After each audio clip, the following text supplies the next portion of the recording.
নমস্কার বন্ধুরা, সবিতা রান্নাঘর উইথ ভিলেজ ফুডে আপনাদের সবাইকে স্বাগত। প্রতিদিনের মতো আজও নতুন একটা রেসিপি নিয়ে চলে এসেছি। আপনারা প্রথম থেকে ভিডিওটা শেষ পর্যন্ত দেখতে থাকুন, আশা করি ভিডিওটা ভালো লাগবে। আজ বানাবো মাছের ডিম দিয়ে আর আম দিয়ে টক। মাছের ডিমটা কিন্তু আমি ভাজবো না, কাঁচাই বানাবো। দেব 1 চামচ হলুদ গুঁড়ো, স্বাদ মতো লবণ, আর দেব সর্ষে তেল।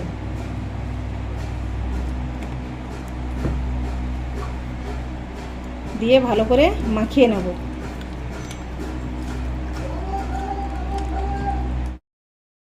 মাছের ডিমগুলো যখন মাখাবেন দেখবেন এইভাবে একটা চেপে দিলে এরকম স্পট মতো বেরোয়, এটা ফেলে দেবেন, না হলে আঁচটে গন্ধ করবে।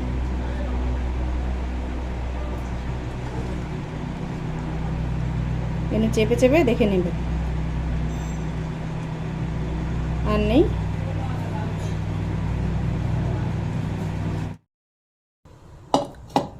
কড়াতে তেল দিয়েছি, সর্ষে তেল। তেল গরম হয়ে গেছে, এবার দিয়ে দেব কালো সর্ষে ফোড়ন হিসাবে।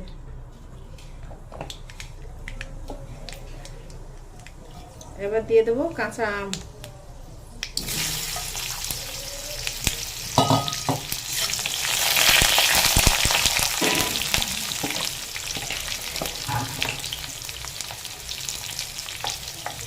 দেব লবণ স্বাদ মতো, 1 চামচ হলুদ গুঁড়ো,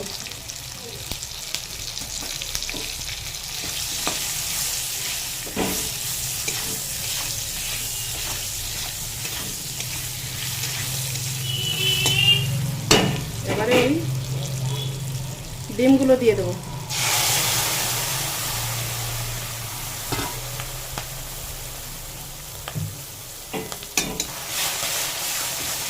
জল দিয়ে দেবো।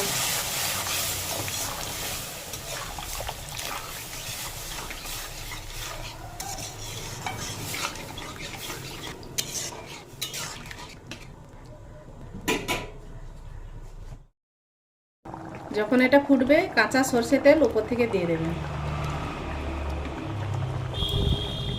দেব স্বাদ মতো চিনি,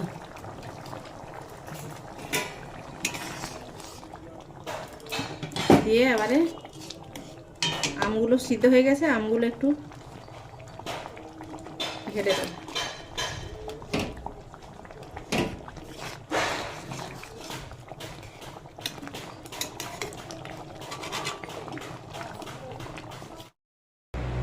ডিমের টকটা রেডি হয়ে গেছে, এবারে ঢেলে। মাছের ডিমের টক রেডি। আমাদের এই রেসিপিটি যদি ভালো লেগে থাকে লাইক কমেন্ট শেয়ার করবেন, আর যারা নতুন আছেন সাবস্ক্রাইব করে পাশে থাকবেন। ভালো থাকবেন, সুস্থ থাকবেন।